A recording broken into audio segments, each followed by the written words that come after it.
My husband's twin that died at birth showed up last week. The man standing on my doorstep has my husband's face. Not similar. Not looks like. He has Mark's face, the same crooked nose from when he broke it falling off his bike at 12, the same scar through his left eyebrow, the same way his mouth pulls slightly to the right when he's nervous. Which he is, right now, fidgeting with a worn leather wallet while staring at me like I'm a ghost. Are you Sarah? His voice is Mark's voice, but softer somehow. Mark's wife? I grip the doorframe so hard my knuckles go white.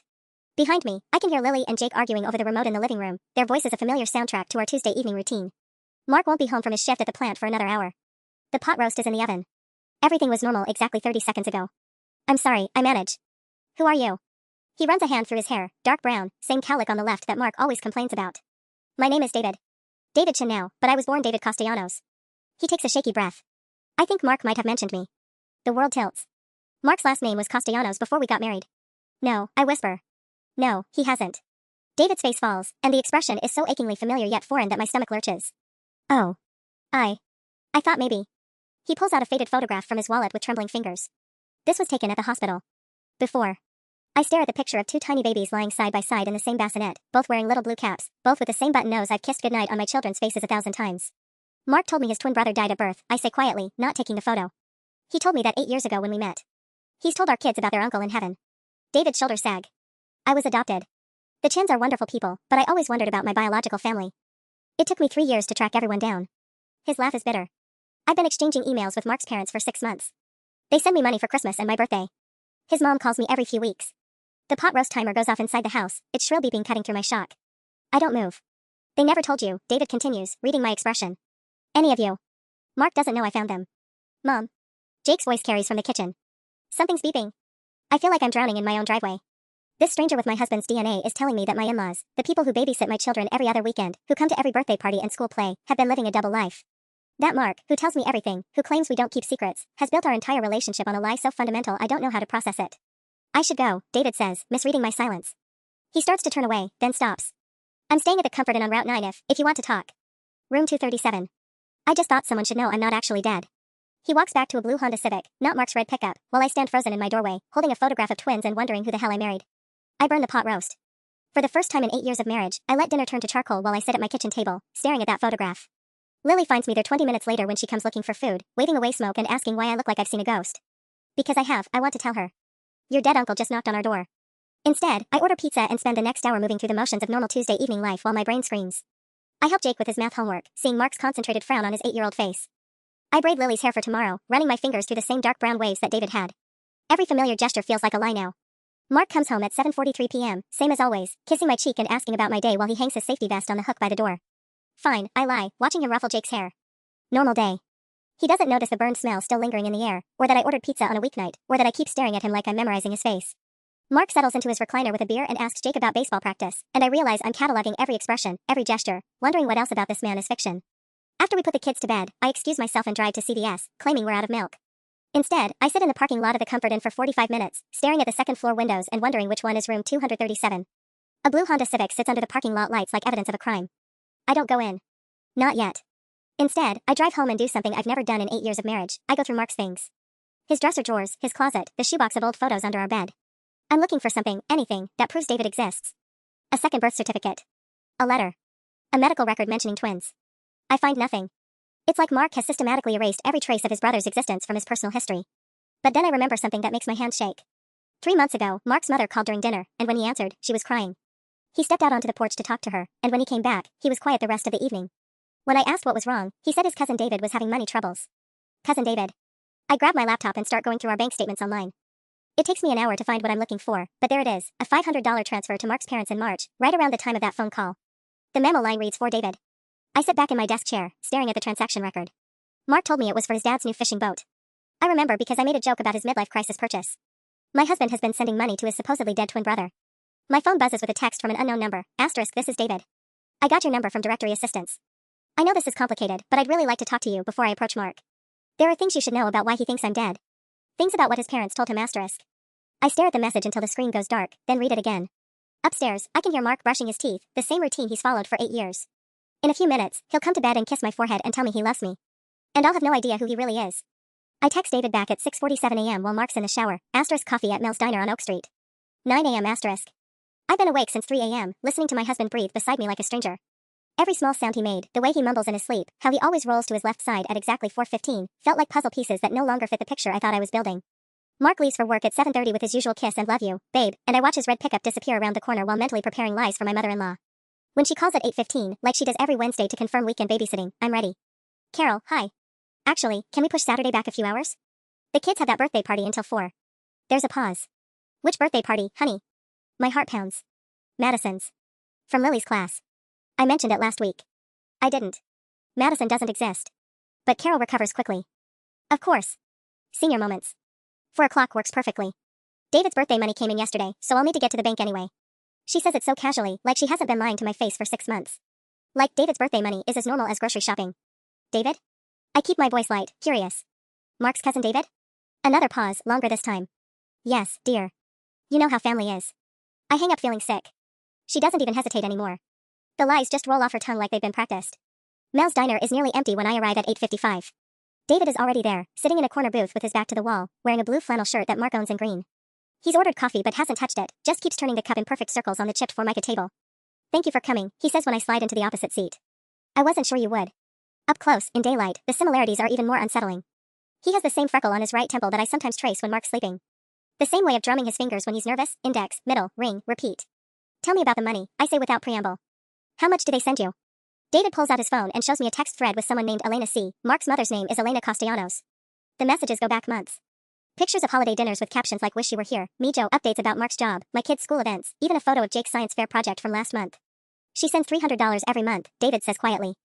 More for birthdays and Christmas. She says it's what Mark's father insisted on when I was born, that they'd support me somehow, even after the adoption. Mark doesn't know. Mark thinks I died of complications 3 days after birth. That's what they told him when he was old enough to ask about being a twin. David's coffee has gone cold, forgotten. Elena showed me the fake death certificate they created. It's very convincing. My mouth goes dry. They made a fake death certificate? Complete with a made-up hospital in San Antonio where we supposedly were born. They told Mark we were premature, that I was sickly, that they made the difficult decision to tell him I was dead rather than let him hope for something that might not work out. The room spins slightly. But why? Why give you up and then lie about it? David's laugh is hollow, and it sounds exactly like Mark's bitter laugh when his team loses a game. Because Elena's parents threatened to disown her if she kept both babies. Apparently, twins were bad luck in her family, some old superstition. They said she could keep one or lose everything, her inheritance, her family, her support system. She was 19 and unmarried. So she chose Mark. She chose Mark, gave me to a nice family in Austin, and created an elaborate fiction to explain why her son would never ask questions about his missing brother. He slides a manila envelope across the table. I have copies of everything. The real birth certificates, the adoption paperwork, the fake death certificate, emails between Elena and my adoptive parents. I stare at the envelope like it might explode. How long have you known? About Mark specifically? 8 months. About having a twin somewhere? My whole life. The Chens never hid the fact that I was adopted, but they didn't know I was a twin until I started digging into birth records. He runs both hands through his hair. I found Elena first. She broke down crying when I called her. Said she'd been waiting 28 years for this conversation. 28 years. Mark is 28. I married a man who has been unknowingly mourning his living brother for nearly 3 decades. There's more, David says gently. About why I came here now, instead of just calling Mark directly. I look up from the envelope. What do you mean? Elena has lung cancer. Stage 3. She wants to tell Mark the truth before. He doesn't finish the sentence. She's been begging me for months to let her handle it, but she keeps backing out. Says she's afraid he'll never forgive her. The coffee shop suddenly feels too small, too warm. My mother-in-law is dying, my husband is living a lie, and I'm sitting across from a ghost who wants to upend our entire lives. And somehow, I'm the only person in this mess who doesn't know what happens next. She wants me to ease him into it, David continues, tracing the rim of his coffee cup. Show up gradually, let him get used to the idea that I exist before she tells him everything. She thinks it'll be less of a shock. I almost laugh. Less of a shock? David, there's no gentle way to tell someone their entire foundational trauma is a lie. I know. He looks miserable. That's why I came to you first. I thought maybe if his wife knew, if someone he trusts could help navigate this. Help navigate this? My voice rises enough that the elderly man at the counter glances over. I lower it to a harsh whisper. I've been married to Mark for 8 years. We have 2 children together. And I'm just now finding out that his entire family has been living a double life this whole time. David flinches. Sarah, I'm sorry. I thought. You thought what? That I was in on it? I slide the manila envelope back across the table without opening it. Let me tell you what I thought. I thought my husband was an only child who lost his twin brother and carried that grief his whole life. I thought that's why he's so protective of Jake and Lily, why he always talks about how lucky we are to have them both healthy. I thought I understood him. You do understand him, David says quietly. The grief is real. He really has been mourning me his whole life. That stops me cold. Because he's right. Mark's protectiveness isn't fake. The way he sometimes gets quiet on the anniversary of what he believes is David's death, February 23rd, I realize with a chill, that pain is genuine. He's been grieving a brother who's been alive in Austin, going to college, getting married, living a whole life just 3 hours away. Elena showed me pictures, David says, pulling out his phone again. From Mark's wedding, your kids' birthday parties. She's been documenting his life for me this whole time. Look. He shows me a photo that makes my breath catch. It's from Lily's 6th birthday party last year, but the angle is wrong. I took all the pictures that day, and this one is from across the room, zoomed in on Mark helping Lily blow out her candles. Someone else took this photo. Someone who was there. Who took this? Elena. She's been taking pictures at your family events and sending them to me for 2 years. He swipes to the next photo, Jake's first Little League game, taken from the bleachers. Then another, Mark and me at the church Christmas pageant, taken from the back pew. My hands start shaking. She's been documenting our lives. For you. She wanted me to feel connected to Mark's family. To know my nephews and you. David's voice gets smaller. I have a whole album of your family. I've watched Jake lose his front teeth through Elena's pictures. I know Lily's favorite color changed from pink to purple last year because Elena mentioned it in an email. The violation hits me like a physical blow. Every family gathering, every milestone, every private moment we thought we were sharing with grandparents who loved us, Elena has been treating them like surveillance footage to share with a stranger. Does your wife know? I ask suddenly. David looks startled. My wife? You mentioned getting married. Does she know you've been collecting photos of your brother's family like some kind of stalker? His face flushes red. It's not like that. And Rachel? Rachel thinks you're all dead. The coffee cup slips from my fingers, clattering against the saucer. What? I told her my biological family all died in a car accident. It seemed easier than explaining that they're alive but don't know I exist. David won't meet my eyes. She thinks I'm in Colorado visiting college friends. I stare at him, this mirror image of my husband who's apparently just as comfortable with elaborate lies as the rest of his family. So your wife thinks we're dead, we think you're dead, and the only people who know the truth are Mark's parents, who've been playing puppet master for 28 years. When you put it like that, it sounds insane. It sounds completely insane. I stand up, grabbing my purse. I need time to think. Sarah, wait. David reaches across the table. Elena's next chemo appointment is Friday. If it doesn't go well, she wants to tell Mark everything this weekend. I freeze halfway out of the booth. This weekend? David, my in-laws are babysitting Saturday night. We have dinner plans. I know. She's planning to tell him after you leave. The casual way he says it, like he knows our schedule, our routines, makes my skin crawl. How do you know our plans? David has the grace to look ashamed. Elena mentions things. She's excited about taking the kids to the new animated movie. I sit back down hard. Jesus Christ. She talks to you about my children. She loves them. She loves all of you. She loves me too. The drive home from Mel's diner takes 15 minutes, but I sit in my driveway for another 20, gripping the steering wheel and staring at my house like it belongs to strangers. The yellow shutters Mark painted last spring, the garden gnome Lily picked out for Mother's Day, Jake's bike lying sideways on the front lawn, everything looks exactly the same as it did 2 hours ago, but feels like a movie set now. A carefully constructed facade hiding the fact that nothing in my life is what I thought it was. My phone buzzes with a text from Mark, * forgot my lunch again. You're the best wife ever. Love you, *. I stare at the message until my vision blurs. He texts me things like this all the time, little affirmations that used to make me smile. Now I wonder if the guilt of his family's lies makes him overcompensate with extra sweetness. Inside, I pour myself a coffee I don't want and call in sick to work, claiming a stomach bug. It's not entirely a lie, I've felt nauseous since David showed me those photos. Then I do something I've never done before, I call Elena directly instead of waiting for her weekly check-in. Sarah, honey. What a nice surprise. Her voice is warm, grandmotherly, exactly the same as always. Is everything all right? Actually, I wanted to ask you about something. I keep my tone light, conversational. Mark mentioned you've been helping out his cousin David lately? The pause is so long I think the call dropped. Then, oh. Yes, David's been having some financial difficulties. It's so nice that you stay in touch with extended family. I'd love to meet him sometime. I'm amazed at how steady my voice sounds. Maybe he could come to Jake's birthday party next month? Oh, sweetie, David lives very far away. In Colorado, I think? Or maybe it was Oregon. Elena's lies are getting sloppy, desperate. He's not really the family gathering type. That's too bad. Mark always talks about how much he misses having a brother around. I bet he'd love to get to know his cousins better. This time the silence stretches so long I can hear Elena breathing, quick and shallow. Sarah, is Mark there? Can I speak to him? He's at work. But Elena, are you feeling okay? You sound stressed. I'm fine, dear. Just fine.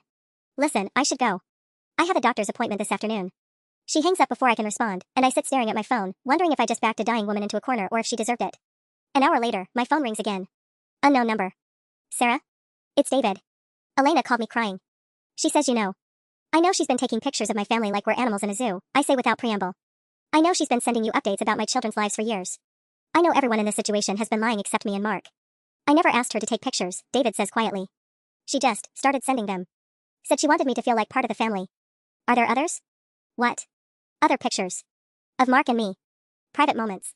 My stomach churns thinking about our anniversary dinner last month, or the family vacation photos I sent Elena from the beach. What else has she been sharing? David is quiet for so long I almost hang up. Finally, Sarah, Elena loves you like a daughter. She's not trying to hurt anyone. That's not what I asked. Another pause. She forwarded me the Christmas cards you send every year. And she showed me the ultrasound photos when you were pregnant with both kids. She was so excited about becoming a grandmother again. The room tilts. Again? She said, oh God. She said she was excited to be a grandmother again. I thought she meant again as in, after Jake came Lily. But Elena only has one child. Had one child, I thought until yesterday. She's never been a grandmother before Jake. David, I say slowly, do you have children? The silence on the other end tells me everything I need to know. Rachel and I have been trying for 3 years, David finally admits, his voice barely audible through the phone. We've had 2 miscarriages. Elena knows because I told her during one of our calls, when I needed someone to talk to who understood family. I close my eyes, feeling the full scope of Elena's manipulation crystallizing. So she's been sending you pictures of the grandchildren you can't give her.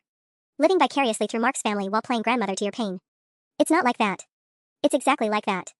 I'm pacing now, wearing a path between my kitchen island and the back door. She's been using your grief about infertility and Mark's grief about losing you to keep everyone exactly where she wants them. Separated, but close enough for her to control. David doesn't argue this time, which is somehow worse than if he defended her. There's something else, he says after a long pause. About why I really came to Millbrook now, instead of waiting. My pacing stops. What do you mean? Rachel doesn't just think you're all dead. She's been pushing me to start adoption proceedings. She found an agency, filled out preliminary paperwork. She wants to move forward next month. The implication hits me like a truck. And you can't adopt a child while lying about your entire biological family. The background checks are extensive.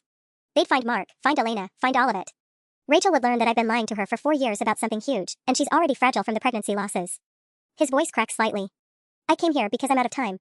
I have to tell her the truth, which means I have to resolve this situation first. I sink into a kitchen chair, overwhelmed by the ripple effects of Elena's decades-old lie. It's not just Mark who's been living fiction, it's David's wife, my children, me, probably dozens of people in both families who built relationships and made decisions based on carefully constructed deceptions. How long do we have? I ask. Rachel thinks I'm flying back to Austin Sunday evening. If I come home without a plan for telling her everything, I lose my marriage too. 4 days. In 4 days, this entire house of cards is going to collapse whether we're ready or not. My phone buzzes with another text, this time from Carol, Mark's aunt, Elena asked me to call you about Saturday. Can we move the kids' pickup time to 6 p.m. instead of 4 p.m.? She wants extra time with them, I show the text to David over FaceTime. His face goes pale reading it. She's planning something, he says. Elena doesn't change plans unless she has a reason. What kind of reason? David runs both hands through his hair, that same gesture Mark makes when he's stressed. The kind where she tells my 8-year-old nephew that his dead uncle is actually alive before anyone can stop her. I feel something cold settle in my stomach. She wouldn't do that. She wouldn't traumatize Jake and Lily just to force Mark's hand. Sarah, she faked a death certificate and maintained an elaborate lie for 28 years. She's been photographing your family in secret and sending the pictures to a stranger. What exactly do you think she wouldn't do? He's right, and I hate that he's right. Elena has already proven she's willing to sacrifice anything, truth, trust, her son's emotional well-being, to maintain control over this situation. We have to tell Mark first, I say, the decision crystallizing as I speak. Before Saturday. Before she gets to the kids. Are you sure? Once we tell him, there's no going back. I look around my kitchen, at the family photos covering the refrigerator, at Jake's spelling test stuck to the bulletin board with a gold star, at the normal life I thought I was living. David, I say quietly, there was never any going back. This was always going to explode. We just get to choose whether it happens on our terms or hers. I spend Thursday morning doing something that would have seemed impossible a week ago, planning how to destroy my husband's world. David and I meet at a McDonald's 20 minutes outside town, sitting in a corner booth like we're planning a heist instead of a conversation that will shatter everything Mark believes about his life.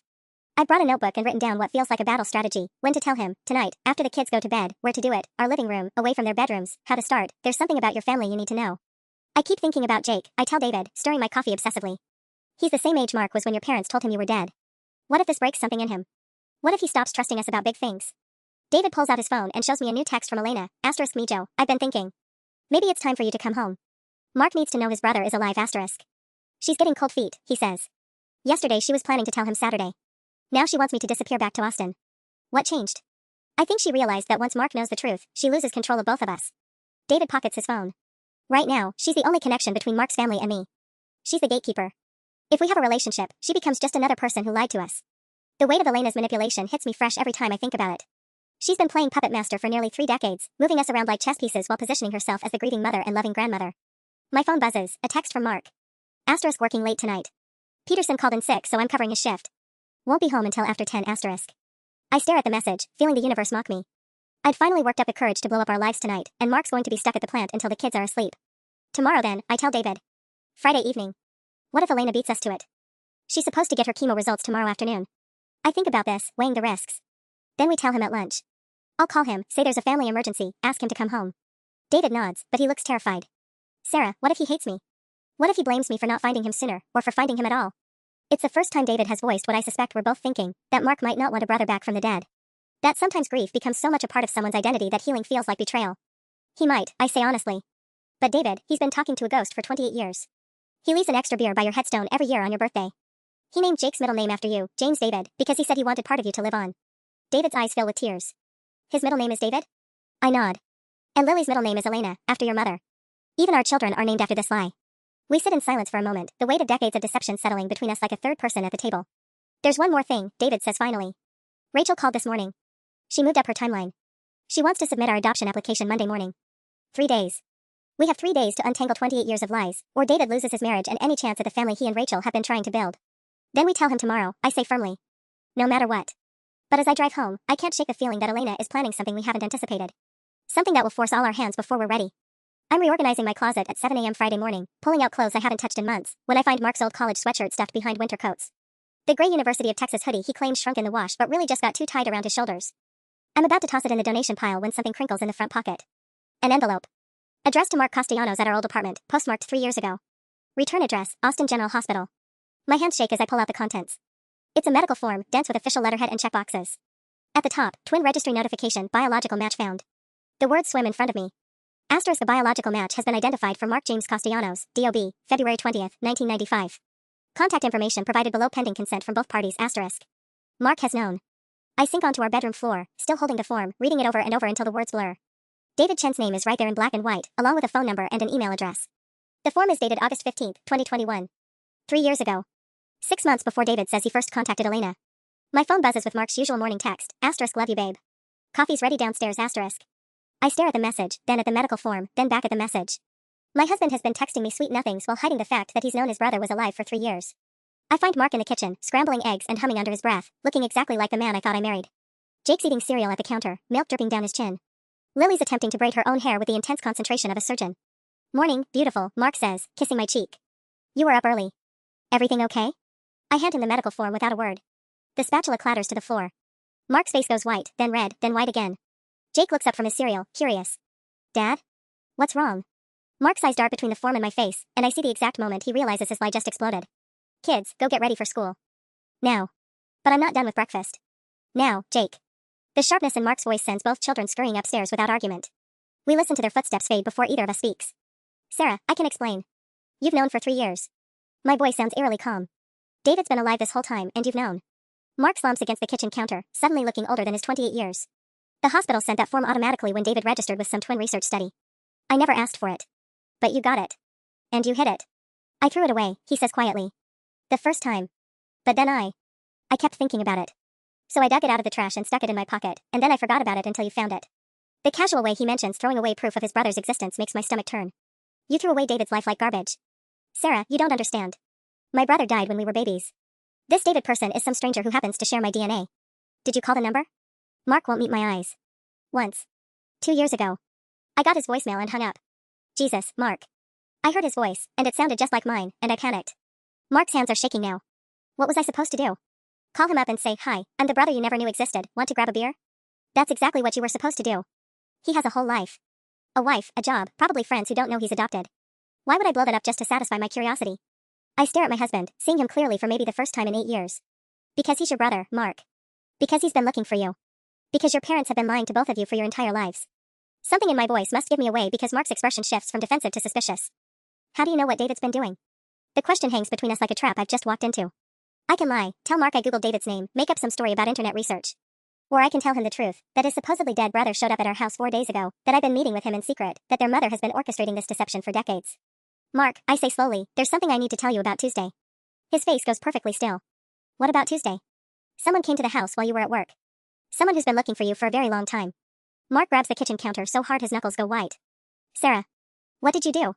Before I can answer, my phone rings. Elena's name flashes on the screen, and Mark and I stare at it like it might explode.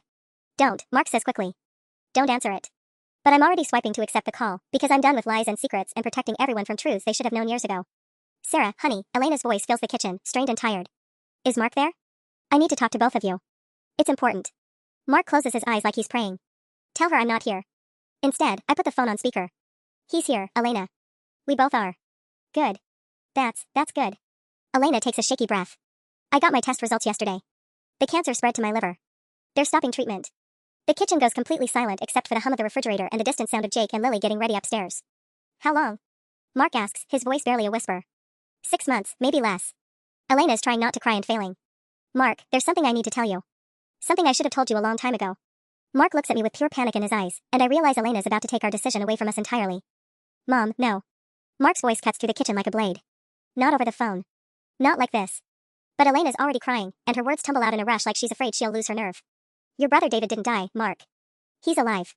He's been alive this whole time, and I gave him away, and I've been lying to you for 28 years. Mark slides down the kitchen cabinet until he's sitting on the floor, the phone still on speaker between us. His face has gone completely blank, not angry, not shocked, just empty. I know, he says quietly. Elena stops mid-sob. What? I said I know. Mark's voice is flat, emotionless. I've known for 3 years. Sarah found the hospital form this morning. The silence stretches so long I think Elena's hung up. Then, you knew?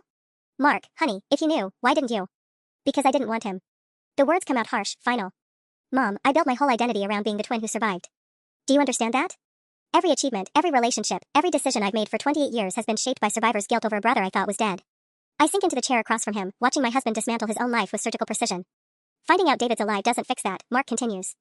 It just means I've been grieving a lie. It means everything I thought I knew about myself is bullshit. Mark, please. Where is he now? Mark looks directly at me. David. Where is he? My mouth goes dry. Mark. Sarah, where's my brother? Elena's voice comes through the phone like a confession. He's been staying at the Comfort Inn since Monday. Room 237. Mark's laugh is bitter and broken. Of course he is. Of course everyone knew but me. He pushes himself up from the floor, moving like an old man. Sarah, how many times have you met with him? Twice. We had coffee yesterday, and you've been planning what? Some kind of surprise reunion? A nice little family dinner where you spring my supposedly dead brother on me over pot roast? His voice is getting louder, and I can hear Jake and Lily moving around upstairs, probably listening to every word through the thin floors of our old house. Mark, lower your voice. The kids. The kids what? The kids who are named after this lie? Jake, David, and Lily Elena? Mark turns to stare at me like I'm a stranger. Did you plan that too? When you picked their names, were you already in on this? I had no idea. I found out Monday when David showed up at our door. Elena's voice crackles through the speaker. Mark, please don't blame Sarah. This is my fault. All of it. You're damn right it's your fault. Mark snatches the phone off the counter. But Sarah chose to lie to me for 4 days instead of telling me the truth. So that's on her. I feel something cold and final settle in my chest. You're right. I should have told you immediately.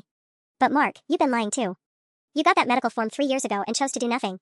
You could have called David, you could have told me, you could have asked your parents for the truth. Instead, you hid it and let all of us keep living this fiction. Because some lies are kinder than the truth. Not this lie. I stand up, surprised by my own steadiness. This lie has hurt everyone. David's wife thinks his entire biological family is dead. Your mother's been playing puppet master for decades. I've been married to someone I don't actually know. Mark goes very still. What's that supposed to mean? It means I need to figure out who you really are underneath all these lies. I grab my purse from the counter. I'm taking the kids to my sister's for the weekend. When I come back Sunday, I want David gone and I want the truth. All of it. Sarah, wait. But I'm already heading for the stairs to pack bags for Jake and Lily, Elena's voice still crackling from Mark's phone like a confession that came 28 years too late. Behind me, I hear Mark ask his mother, how much money have you been sending him? And Elena's quiet response, oh, Mark. That's not even the worst part. I'm packing Jake's Pokemon pajamas when I hear Mark's phone hit the kitchen wall downstairs, the crash followed by his voice shouting something I can't make out. Lily appears in the doorway of her room, clutching her stuffed elephant. Mommy? Why is Daddy yelling at Grandma Elena? I zip Jake's overnight bag and force a smile. Just grown-up stuff, baby. We're going to spend the weekend with Aunt Jessica. Won't that be fun? But Jake's standing behind her now, his 8-year-old face serious in a way that makes my heart ache. Is it about Uncle David? The one who died? The question stops me cold. What do you know about Uncle David? Dad talks to him sometimes, Jake says matter-of-factly. When he's fixing the truck or working in the garage. He tells him about baseball in school and stuff. Lily nods. And he leaves beer at the cemetery on Uncle David's birthday. February 23rd. I remember because it's close to mine. I sink onto Jake's bed, overwhelmed by the realization that Mark's grief has been part of our children's daily reality. They've grown up watching their father mourn a brother who's been alive 3 hours away in Austin. Kids, get your weekend bags. We need to leave soon. But it's Friday, Jake protests. I have Little League practice at 4. Not today, buddy. Today we're having an adventure with Aunt Jessica. As they reluctantly head to their rooms, I hear Mark's heavy footsteps on the stairs. He appears in Jake's doorway looking haggard, his hair sticking up like he's been pulling at it. Sarah, please. Don't take them. We need to talk about this. No, Mark. You need to talk about this. With David. With your mother. With whoever else has been lying to you. I shoulder Jake's bag. I need space to think. Elena wants to drive up tomorrow, Mark says quietly. She wants to see the kids one more time before she dies? The harshness in my own voice surprises me. Mark, she's had 28 years to tell you the truth. She doesn't get a deathbed reconciliation with my children until I know everything. Mark flinches. She's still their grandmother. Is she? Because the grandmother they know is someone who takes pictures of them in secret and sends them to strangers. The grandmother they know has been lying to their father his entire life. Sarah. Mark, stop. I turn to face him fully. This morning I thought the worst thing I'd discover was that David existed. Then I found out you've known for 3 years. Then your mother admitted to faking death certificates. What's next? What other lies are waiting for me to stumble over? Mark runs both hands through his hair, that gesture that Jake inherited, that David makes too. There's a college fund. What? Elena's been putting money aside for Jake and Lily's college. $10,000 so far. Mark won't look at me. She told me it was from your dad's life insurance settlement. My father died when Jake was 2. The insurance money went to pay off our mortgage. I remember because Elena insisted on helping us navigate the paperwork, claimed she wanted to make sure we were taken care of. She's been laundering guilt money through my dead father? Sarah, she was trying to help. She was trying to control us. My voice rises despite my efforts to stay calm. Mark, don't you see? Every major financial decision we've made, Elena's been involved. The house down payment, the kids' savings accounts, even Jake's braces fund, how much of that has actually been David's money? Mark's silence is answer enough. Lily appears with her overnight bag, decorated with unicorn stickers. Mommy, are you and Daddy getting divorced? The question hits like ice water. No, baby. We're just working through some family stuff. Is Uncle David really alive? Jake asks from behind her. Mark and I stare at each other over our children's heads. There's no good answer here, lie to them again, or destroy their sense of reality the way ours was destroyed. Yes, I say finally. Uncle David is alive. Can we meet him? Lily asks with 6-year-old logic. Maybe someday, Mark says quietly. When everyone figures out how. As I load the kids into my car 20 minutes later, my phone buzzes with a text from an unknown number. Asterisk Sarah, this is Rachel. David's wife. I'm driving to Millbrook. We need to talk, asterisk. I'm sitting in Jessica's driveway with the engine running, staring at Rachel's text, when my phone rings. David's name flashes on the screen. Sarah, please tell me you didn't tell Rachel where I am. I haven't told Rachel anything, I say, watching Jake and Lily race up Jessica's front steps. But apparently she's figured it out on her own. Shit. Shit. David's breathing is rapid, panicked. She thinks I'm in Colorado. If she drives to Millbrook and finds me. Then she learns you've been lying to her for 4 years about your entire family being dead. David, this is what happens when everyone builds their lives on lies. Through Jessica's window, I can see her hugging the kids, her face concerned as she glances toward my car. My sister doesn't know any of this yet. I texted her an hour ago claiming Mark and I needed a weekend to work through some issues, which felt like the understatement of the century. How did she even know to look for you here? I ask. I don't know. Maybe she tracked my phone, or found something in my email. Rachel's been suspicious for months about my Colorado trips. She's not stupid, Sarah. My phone buzzes with another text, this one from Mark, asterisk Elena's driving up tonight instead of tomorrow. She collapsed at the grocery store. They kept her overnight for observation but she's insisting on coming, asterisk. I show the text to Jessica when she approaches the car. Family emergency, I tell her. Can you keep Jake and Lily until Sunday? Jessica reads the message, frowning. Sarah, what's going on? Elena's sick? It's complicated. That's become my standard response to everything this week. I'll explain later. But as I drive back toward Millbrook, I realize later might not exist. Elena's health is failing faster than anyone expected. Rachel is driving toward a confrontation that will destroy her marriage. And somewhere in the middle of this mess, Mark is probably sitting in our kitchen trying to figure out how 28 years of his life turned out to be fiction. The Comfort Inn parking lot has 3 cars when I arrive at 2 p.m. David's blue Honda, a white SUV with Texas plates that must be Rachel's, and a burgundy sedan I don't recognize. Through the second floor windows, I can see shadows moving behind the curtains of room 237. I text David, asterisk I'm in the parking lot. Is that Rachel's car, asterisk? His response comes immediately, asterisk yes. She got here an hour ago. Sarah, she's furious. She knows everything, asterisk. Everything? Asterisk she hired a private investigator 2 months ago. She knows about Elena, about Mark, about the money. She knows I've been lying about all of it, asterisk. I lean back against my headrest, feeling the weight of everyone's deceptions finally collapsing in on themselves. Rachel hired a private investigator while David was planning to tell her the truth. Elena's rushing to Millbrook while Mark's discovering the scope of her lies. And I'm sitting in a hotel parking lot trying to figure out how to protect my children from the fallout. My phone rings. Unknown number. Is this Sarah? The voice is sharp, angry, with a slight Texas accent. This is Rachel Chin. David's wife. We need to talk. Where are you? Room 237. David told me everything, about Mark, about your family, about the 4 years of lies he's been feeding me. Her voice cracks slightly. Did you know he has pictures of your children on his phone? Hundreds of them. He's been living this whole fantasy life where he's uncle to kids he's never met. My stomach drops. Rachel, I had no idea. I want to meet you. And I want to meet Mark. If my husband has been obsessed with your family for years, I deserve to know who you people really are. Through the hotel window, I see David's silhouette pacing back and forth. Rachel, this isn't a good time. Mark just found out David was alive this morning. Everyone's processing. I don't care about everyone's processing timeline, Rachel snaps. I've been trying to get pregnant for 3 years while my husband sends money to his secret family. I've been mourning miscarriages while he collects photos of other people's children. So no, Sarah, I'm not waiting for a better time. She hangs up before I can respond. I sit in my car for another 10 minutes, watching the hotel room shadows and trying to work up the courage to go inside. Finally, my phone buzzes with a text from Mark, asterisk where are you? Elena just pulled into our driveway, asterisk. Asterisk at the hotel. Rachel's here, asterisk. Asterisk Jesus. Sarah, come home. Please. I can't handle Elena and this David situation alone, asterisk. You've been handling it alone for 3 years, I text back. Figure it out. But even as I send the message, I know I'm being cruel. Mark's entire world exploded this morning, and now his dying mother wants to have deathbed conversations while his wife sits in a hotel parking lot with his brother's furious spouse. I get out of the car and walk toward room 237, carrying the weight of everyone's lies up the concrete stairs. David opens the hotel room door before I can knock, his face pale and drawn. Behind him, I can see a woman with short black hair and red-rimmed eyes sitting on the edge of the bed, clutching a manila folder like a weapon. Sarah, Rachel says without getting up. You're shorter than I expected. The comment catches me off guard. I'm sorry? From all the pictures David's collected, I thought you'd be taller. She opens the folder and pulls out a printed photograph, me and Mark at Jake's Little League game last month, taken from across the field with a telephoto lens. This one's my favorite.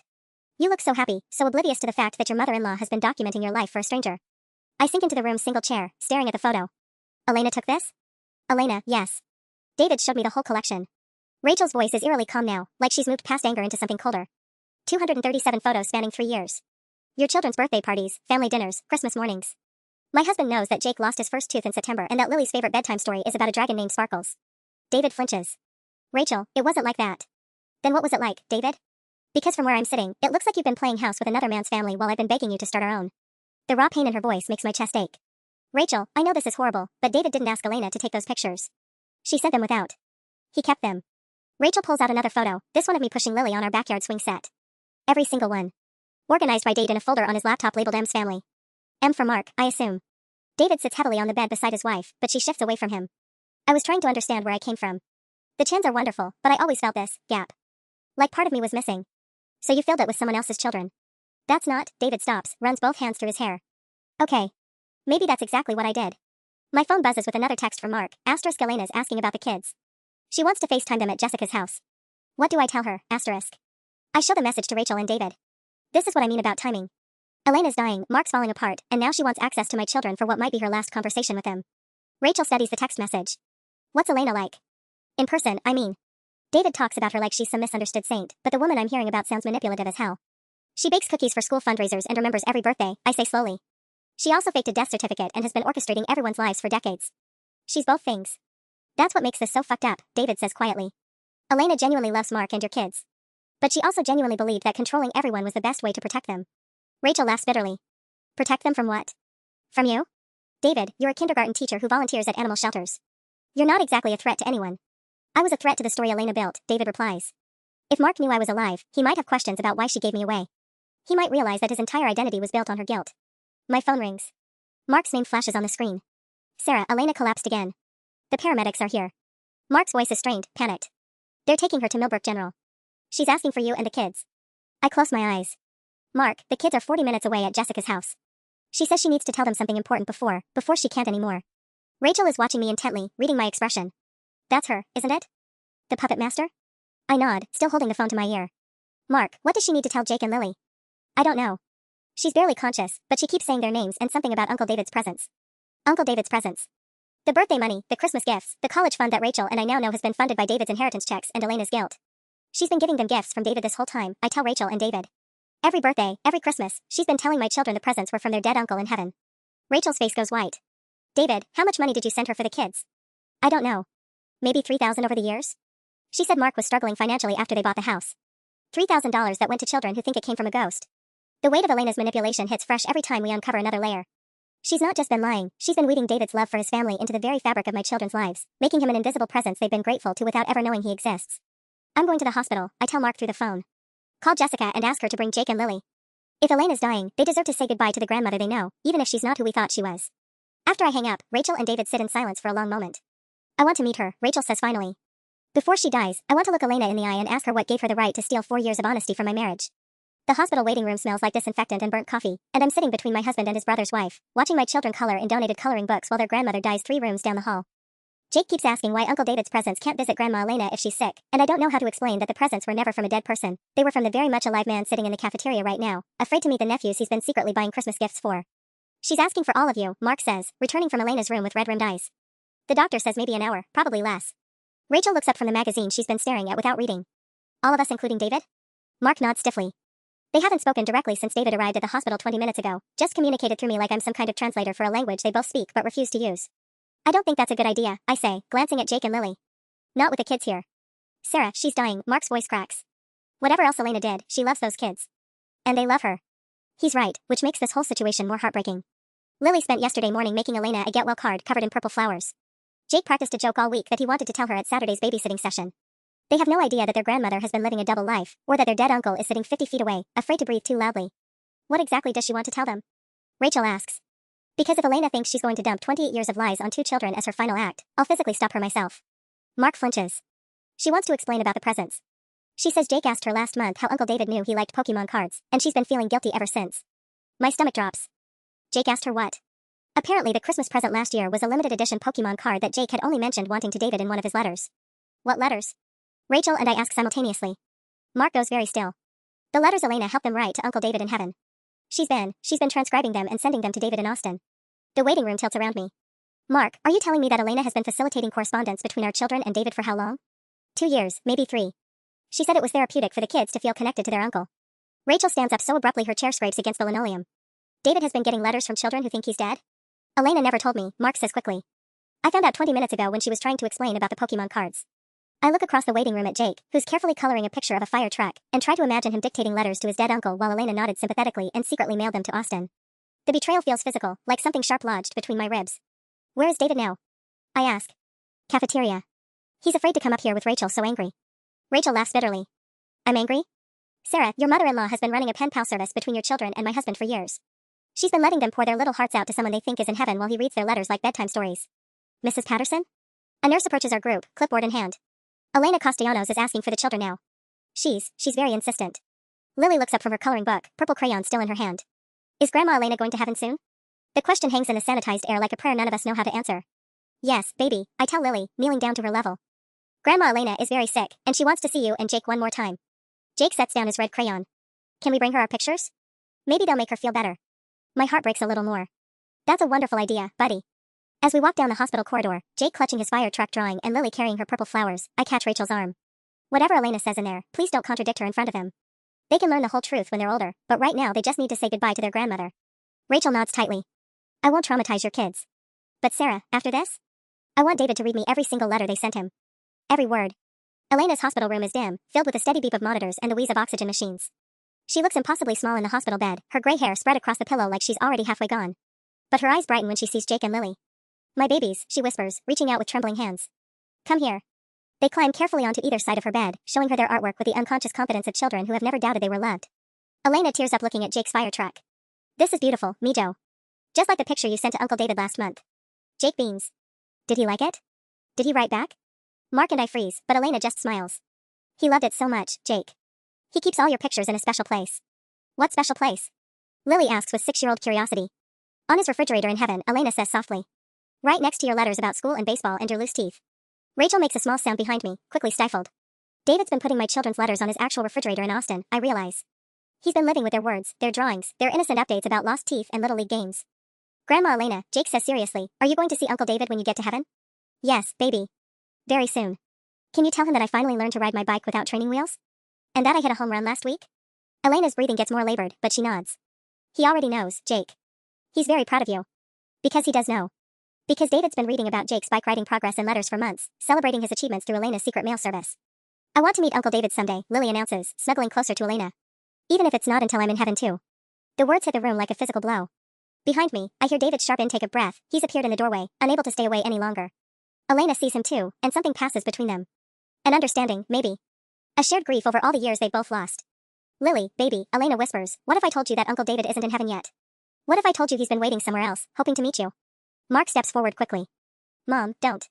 But Lily's already looking toward the doorway, following Elena's gaze. She sees David standing there with his familiar face and his nervous smile, and her 6-year-old brain tries to process the impossible. Uncle David, she whispers. But you're supposed to be dead. The silence in Elena's hospital room stretches like a held breath. Lily's question, but you're supposed to be dead, hangs in the air while David stands frozen in the doorway, tears streaming down his face that looks exactly like Mark's. Jake sits up straighter on the hospital bed, his 8-year-old mind working through the impossibility. You look just like Dad. That's because we're twins, David says softly, stepping into the room. We were born at the same time, 28 years ago.